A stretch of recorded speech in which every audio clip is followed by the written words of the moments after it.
Derivative of a function, ये आज का हमारा टॉपिक है। किसी फंक्शन के डेरिवेटिव को समझने से पहले रेट ऑफ चेंज का हमारे पास कॉन्सेप्ट होना चाहिए। और प्रीवियस लेक्चर में हमने रेट ऑफ चेंज के बारे में बात की है और एवरेज रेट ऑफ चेंज को हमने काफ़ी डिटेल डिस्कस किया है वहाँ पे। और आज हम वहीं से स्टार्ट लेते हैं। एवरेज रेट ऑफ चेंज को हम थोड़ा बहुत जो है वो आज भी डिस्कस करेंगे और उसी से फिर हम इंस्टेंटेनियस रेट ऑफ चेंज का कॉन्सेप्ट डेवलप करने की कोशिश करेंगे। फिर उसके बाद जो है वो डेरिवेटिव की हम डेफिनेशन बयान करेंगे और ये भी बताएंगे कि किसी फंक्शन के डेरिवेटिव का क्या मतलब है। इसके लिए रेट ऑफ चेंज को समझने के लिए हम दो फंक्शंस लेते हैं, एक एफ ऑफ एक्स है और एक जी ऑफ एक्स है।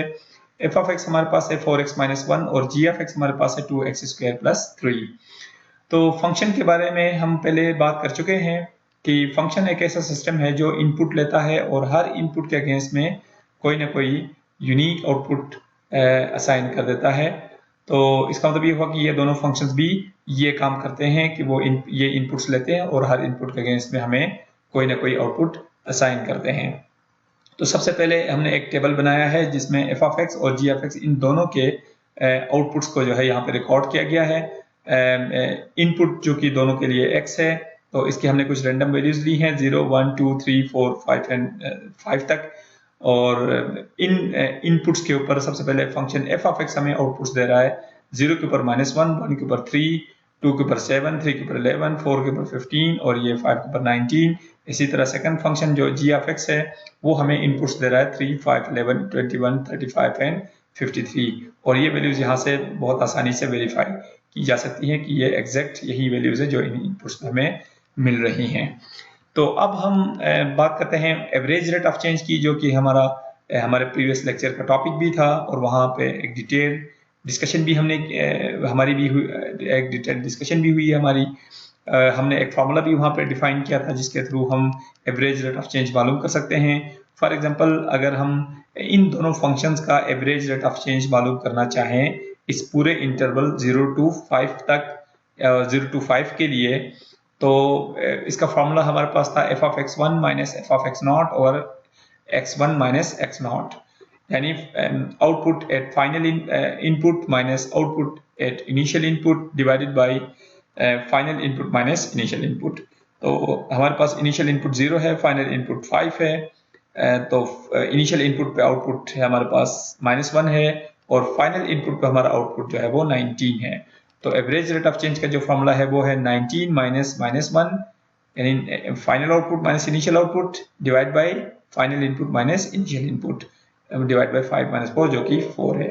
इसी तरह जो सेकंड फंक्शन है उसका जो एवरेज रेट ऑफ चेंज होगा वो होगा 53 - 3 ओवर 53 - 3 ओवर 5 - 0, क्योंकि इनपुट दोनों के लिए यही वैल्यूज हैं। तो इसके लिए जो वैल्यू आ रही है हमारे पास 10 है। अब हमें सिर्फ ये देखना है कि ये जो 4 है और ये जो 10 है ये किस सिचुएशन को रिप्रेजेंट करते हैं। यानी ये देखना है, रेट का मतलब ये होता है कि किसी फंक्शन के इनपुट में एक यूनिट की अगर वेरिएशन हो तो उसके अगेंस्ट में आउटपुट में कितने यूनिट्स की वेरिएशन होगी, उसे हम कहते हैं रेट।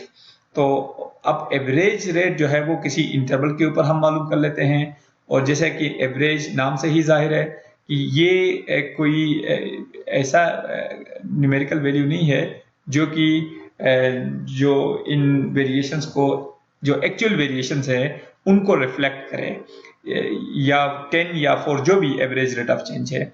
अब जरा इन दोनों को जरा हम कंपेयर कराते हैं। सबसे पहले 4 की बात करते हैं। 4 का मतलब ये हुआ कि इस फंक्शन एफ ऑफ एक्स के अंदर जो वेरिएशंस हैं क्या वो वाकई 4 के हिसाब से हो रही है या नहीं हो रही। यानी यहाँ पे देखें, जब इनपुट की वैल्यू 0 से 1 हो जाती है, यानी इनपुट में 1 यूनिट का इजाफा होता है, तो उसके आउटपुट में भी 4 यूनिट्स का इजाफा हो रहा है। इनपुट 1 से 2 हो जाता है, यानी मजीद 1 यूनिट का इजाफा कर दें तो आउटपुट जो है वो 3 से 7 हो जाता है, यानी मजीद 4 यूनिट्स। इनपुट 2 से 3 हो जाए, यानी 2 से अगर हम 1 इंक्रीज करके 3 कर दें तो आउटपुट्स का 7 से 11 हो जाएगा, यानी मजीद 4 आउटपुट्स।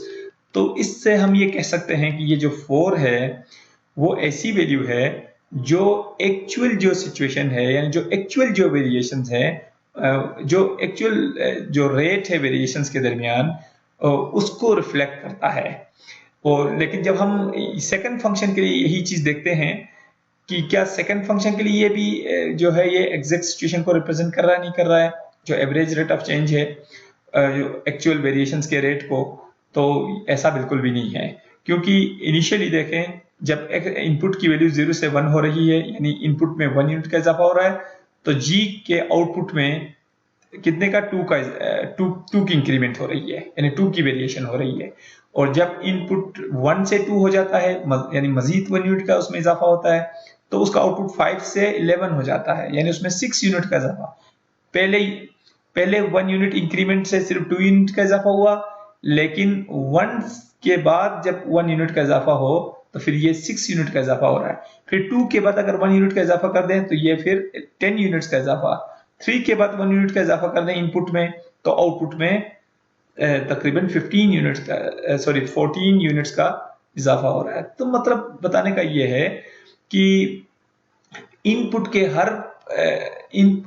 हर पॉइंट के ऊपर, यानी हर इनपुट के ऊपर फंक्शन के आउटपुट में जो वेरिएशंस हैं वो बिल्कुल डिफरेंट हैं। हालांकि हम यूनिफॉर्मली इसके इनपुट्स में 1 यूनिट का इजाफा कर रहे हैं, लेकिन इसके आउटपुट्स में देखें बिल्कुल ही यूनिफॉर्मिटी नहीं है, बल्कि हर पॉइंट के ऊपर एक डिफरेंट जो है वो वेरिएशन हमें मिल रही है। इसका मतलब ये हुआ कि 10 का हरगिज ये मतलब नहीं है कि इनपुट के हर यूनिट में यानी इनपुट में हर एक यूनिट की वेरिएशन से आउटपुट में 10 की वेरिएशन हो रही हो, ऐसा बिल्कुल भी नहीं है। तो इसका मतलब ये हुआ कि 10 एक ऐसी वैल्यू तो हो सकती है जो इस पूरी सिचुएशन को, इन पूरी वेरिएशंस को इक्वली रिप्रेजेंट करे। ऐसा तो हो सकता है, लेकिन ये कभी नहीं हो सकता कि वो एग्जैक्ट सिचुएशन को रिप्रेजेंट करे, यानी इन वेरिएशंस की एग्जैक्ट यानी इन वेरिएशंस की एग्जैक्ट सिचुएशन को रिप्रेजेंट करे या रिफ्लेक्ट करे, ऐसा कभी भी नहीं है। तो और अगर हम ये क्वेश्चन यहाँ उठाएं कि एग्जैक्ट सिचुएशन को फिर कैसे रिफ्लेक्ट किया जा सकता है, तो इसका आंसर ये है कि ऐसा पॉसिबल नहीं है। क्योंकि अगर फंक्शन जो है वो लीनियर हो, यानी अगर उसके आउटपुट्स में यूनिफॉर्मिटी हो, आउटपुट्स में जो वेरिएशन है उसके अंदर यूनिफॉर्मिटी हो, जैसे कि फंक्शन एफ ऑफ एक्स के लिए है, तो फिर तो ऐसा पॉसिबल है कि हम ये कह सकें कि पूरे फंक्शन यानी पूरे किसी इंटरवल के ऊपर फंक्शन के आउटपुट्स में क्या रेशो है वो तो हम बता सकते हैं। लेकिन अगर हमारे पास फंक्शन एक नॉन लीनियर फंक्शन हो, यानी हर पॉइंट के ऊपर जो आउटपुट्स में वेरिएशन के अंदर यूनिफॉर्मिटी ना हो, तो फिर एग्जैक्ट सिचुएशन को यानी किसी सिंगल नंबर के जरिए डिस्क्राइब करना पॉसिबल नहीं है। तो ऐसी सिचुएशन को एग्जैक्ट तौर पर डिस्क्राइब अगर करना हो तो किसी एक पर्टिकुलर पॉइंट के ऊपर जरूर किया जा सकता है, लेकिन पूरे इंटरवल के ऊपर ऐसा करना पॉसिबल नहीं है। तो अब देखना यह है कि किसी पर्टिकुलर पॉइंट के ऊपर हम ये डिस्क्रिप्शन कैसे कर सकते हैं। फॉर एग्जांपल हम एक पॉइंट लेते हैं 2 के ऊपर हम चूंकि एफ ऑफ एक्स की तो अब हम बात ही नहीं करेंगे, क्योंकि एफ ऑफ एक्स के अंदर तो यूनिफॉर्मिटी है। यूनिफॉर्मिटी का मतलब इसका जो एवरेज रेट ऑफ चेंज है वो आउटपुट्स में होने वाली एग्जैक्ट वेरिएशन को ही रिफ्लेक्ट करता है। तो इसके ऊपर तो कोई क्वेश्चन नहीं है। हमारा क्वेश्चन अब है सिर्फ और सिर्फ नॉन लीनियर फंक्शंस के ऊपर, कि जब फंक्शन नॉन लीनियर हो तो वहां पे चूंकि आउटपुट्स में यूनिफॉर्मिटी नहीं है, तो फिर हम किसी सिंगल वैल्यू के थ्रू इसके जो आउटपुट्स में जो होने वाली वेरिएशंस है उनको एग्जैक्ट तौर पे डिस्क्राइब नहीं कर सकते। तो किसी एक पर्टिकुलर पॉइंट के ऊपर आप कैसे करें? फॉर एग्जांपल पॉइंट 2 के ऊपर अगर हमने वेरिएशन को एग्जैक्ट तौर पे डिस्क्राइब करना है तो कैसे करें? तो हमें जो रेट चाहिए वो ये होता है कि इनपुट में थोड़ी सी हम वेरिएशन डाल दें, तो उसके अगेंस्ट में जो आउटपुट में होने वाली वेरिएशन है उन दोनों का जो रेशो होगा उसी को हम रेट कहते हैं, और वहीं वेरिएशन को रिप्रेजेंट करता है, एक्चुअल वेरिएशन को। तो इसका मतलब भी यही हुआ कि 2 को पहले हमें वेरी करना होगा, यानी 2 में थोड़ी सी हमें वेरिएशन डालनी होगी। बेशक हम 1 की वेरिएशन ना डाल दें, 1 की वेरिएशन डालेंगे तो फिर ये एवरेज रेट ऑफ चेंज हो जाएगा, और जो कि डिफरेंट हो जाएगा, 3 के ऊपर डिफरेंट है, 2.5 के ऊपर डिफरेंट है। तो अब हमने ये करना है कि 2 के अंदर थोड़ी सी वेरिएशन डालनी है और उसके अगेंस्ट में जो आउटपुट में वेरिएशन आ रही है उसके साथ इसका रेशो लेना है। लेकिन इसमें एक चीज का हमने ये भी ख्याल रखना है, क्योंकि ये एक नॉन लीनियर फंक्शन है और जब 2 के अंदर थोड़ी सी वेरिएशन डालते हैं, जैसे 2.01 कर दें, तो 2 एक अलग पॉइंट है, 2.01 एक अलग पॉइंट है, 2 से लेके 2.01 तक इनफाइनाइट पॉइंट्स हैं इन दोनों के दरमियान, और इन दोनों का जब हम रेशियो मालूम करेंगे वेरिएशंस का, तो वो एवरेज रेट ऑफ चेंज होगा। इसका मतलब ये हुआ कि वो 2 और 2.01 के दरमियान एक एवरेज रेट ऑफ चेंज है, वो भी एक्चुअल सिचुएशन को रिप्रेजेंट नहीं कर रहा होगा।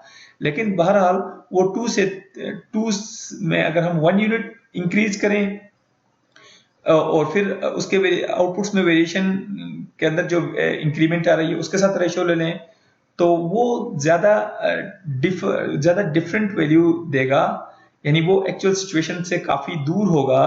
अगर हम 2 से 2.1 तक यानी 2 में थोड़ी सी इंक्रीमेंट कर दें 2.1 तक, तो इसके वेरिएशंस में जो तब्दीली आ रही है वो इतनी ज्यादा नहीं होगी। मतलब थोड़ी सी डिफरेंट जरूर होगी लेकिन इतनी ज्यादा नहीं होगी, बल्कि वो एक्चुअल 2 के ऊपर जो वेरिएशंस हो रही थी या 2 के बहुत करीब तरीन वैल्यूज पे जो वेरिएशन हो रही है उसको जो है वो काफी ज्यादा रिफ्लेक्ट कर रही होगी, उसके अप्रोक्सीमेट इक्वल होगी। तो हमारा असल मकसद भी यही है कि किसी पर्टिकुलर पॉइंट के ऊपर अगर हमने एग्जैक्ट सिचुएशन को रिफ्लेक्ट या डिस्क्राइब करना है तो वहां पे इनपुट में थोड़ी सी वेरिएशन डालनी है, लेकिन वो वेरिएशन इतनी मामूली हो कि वो कि उसके अंदर एवरेज रेट ऑफ चेंज की जो डेफिशिएंसी है वो उसके अंदर ना आए। तो ऐसी सिचुएशन से हम एक ही सूरत में निकल सकते हैं कि हम 2 के अंदर बहुत मिनिमम वेरिएशन डाल दें, तो और उसके नतीजे में जो आउटपुट में होने वाली वेरिएशन है उसके साथ रेशियो ले लें और रेट मालूम करें, तो वो 2 के मतलब वो 2 के ऊपर जो रेट है वो उसके बहुत ज्यादा करीब हो जाएगा। यानी मतलब ये है कि अगर एवरेज रेट ऑफ चेंज का फॉर्मूला हमारे पास f of x plus h minus f of x divide by H है, तो ये जो h है वो असल में इनपुट में होने वाली वेरिएशन है। इनपुट को हम थोड़ा सा वेरी इसलिए करते हैं ताकि हमें आउटपुट के अंदर जो वेरिएशन है उसका पता चले, और जो रेट आ रहा है इनपुट और आउटपुट में वेरिएशंस का वो हम कैलकुलेट कर सकें। तो फिर किसी एक पर्टिकुलर पॉइंट x के ऊपर अगर हमने कैलकुलेट करना हो तो उसके लिए जो h है उसको बहुत ज्यादा मिनिमाइज करना होगा, और ये मिनिमाइज हम कर सकते हैं लिमिट के थ्रू कि हम h का लिमिट जो है वो टेंड्स टू 0 लेंगे, तो हमें एक्चुअल सिचुएशन जो है वो मालूम हो सकती है। और इस तरह का जो रेट ऑफ चेंज है इसको हम इंस्टेंटेनियस रेट ऑफ चेंज कहते हैं। अब हम बता सकते हैं कि डेरिवेटिव ऑफ ए फंक्शन क्या है। तो डेरिवेटिव ऑफ ए फंक्शन को हम डिफाइन कर सकते हैं कि the derivative of a function f of x with respect to variable x is defined as f prime of x equal to limit h tends to 0 f of x plus h minus f of x over h. तो ये derivative की असल definition है, और अगर हम previous slide को देखें तो ये इंस्टेंटेनियस रेट ऑफ चेंज की डेफिनेशन है। तो हम ये कह सकते हैं कि जो इंस्टेंटेनियस रेट ऑफ चेंज है, यानी किसी फंक्शन का इंस्टेंटेनियस जो रेट ऑफ चेंज है वही उस फंक्शन का डेरिवेटिव है।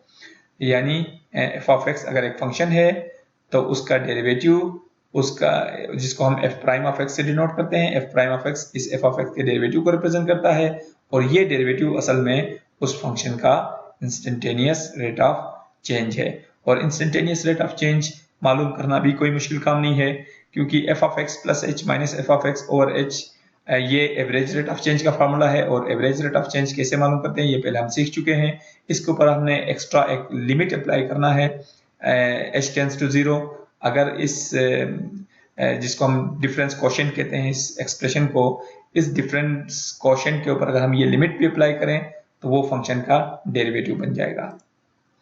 डेरिवेटिव के लिए हम डिफरेंट नोटेशंस यूज करते हैं, खासकर जो पॉपुलर जो मैथमेटिशियंस हैं, जो रिनाउंड मैथमेटिशियंस हैं, जो इसके बानियान हैं कैलकुलस के, लेबनीज है और न्यूटन है, उन्होंने जो नोटेशंस दी हैं वो काफ़ी सारी नोटेशंस हैं। जैसे अगर फंक्शन y की फॉर्म में हो तो उसके डेरिवेटिव को dy बाई dx लिखा जाता है, यानी derivative of y with respect to x। या अगर फंक्शन f ऑफ x की फॉर्म में है तो हम D by D X of F of X लिखते हैं, यानी derivative with respect to X of F of X लिखते हैं, या derivative of F of x with respect to X, जैसे भी पढ़ें इसको, लेकिन ये ऑपरेटर होगा हमारे पास D by D X, derivative with respect to x को रिप्रेजेंट करेगा। किसका डेरिवेटिव ले रहे हैं उसके साथ हम वो लिख देंगे, जैसे एफ ऑफ एक्स का डेरिवेटिव लेना है तो एफ ऑफ एक्स लिखेंगे, और अगर फंक्शन y की फॉर्म में हो तो हम y प्राइम भी लिख सकते हैं डायरेक्ट, y प्राइम का मतलब भी यही होगा डेरिवेटिव, या y1 भी लिख सकते हैं इसको, y1 का मतलब भी जो है वो डेरिवेटिव है, बहुत सारे ऑथर्स जो है वो y1 भी यूज करते हैं। इसी तरह अगर फंक्शन f ऑफ x की फॉर्म में है तो फिर हम f प्राइम ऑफ x भी लिख सकते हैं, उसका मतलब भी यही होता है डेरिवेटिव।